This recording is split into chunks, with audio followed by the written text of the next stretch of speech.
So I just wanted to talk a little bit about bank accounts in Sweden and saving. When we move from another country, generally we want to bring all or most of our money with us. And in Sweden, it might result in you having to really think about how you invest and store that money over here. Because I found out some interesting things today, which have kind of annoyed me a bit actually.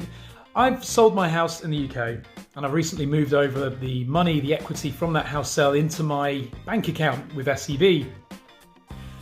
And I noticed that I was not getting any interest each month, as we do in the UK. Every single bank account in the UK, I would say, gives you interest. Now it's minimal, probably 0.15% or something like that.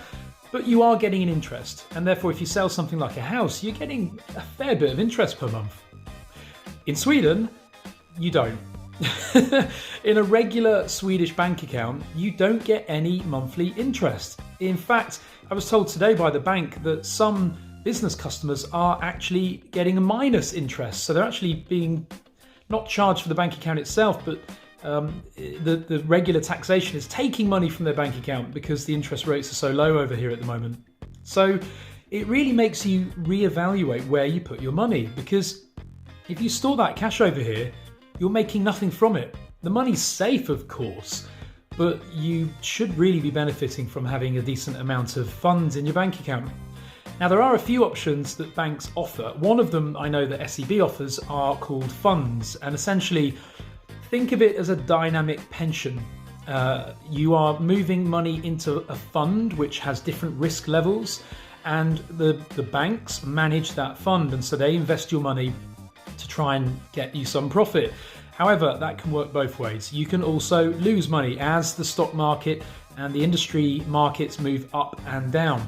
So it is very risky. And that's why I kind of then asked the bank, okay, well, what about a savings account? Oh yeah, we can give you a savings account. Brilliant, I said. What's the interest rate of the savings account?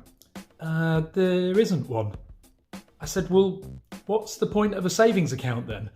And their reply was, well, you don't want to have all of your money in your main bank account in case you lose your card. It's a very strange explanation because it just doesn't make sense. So really, really think carefully when you move money to Sweden about how you're going to invest that money and how you're going to look at the best way to keep it over here whilst not just maintaining that balance, but growing that balance. Anyway, I hope this is useful. If your experiences or knowledge of this topic are different, then let me know. But so far from my visit to SEB today, that's what I was told.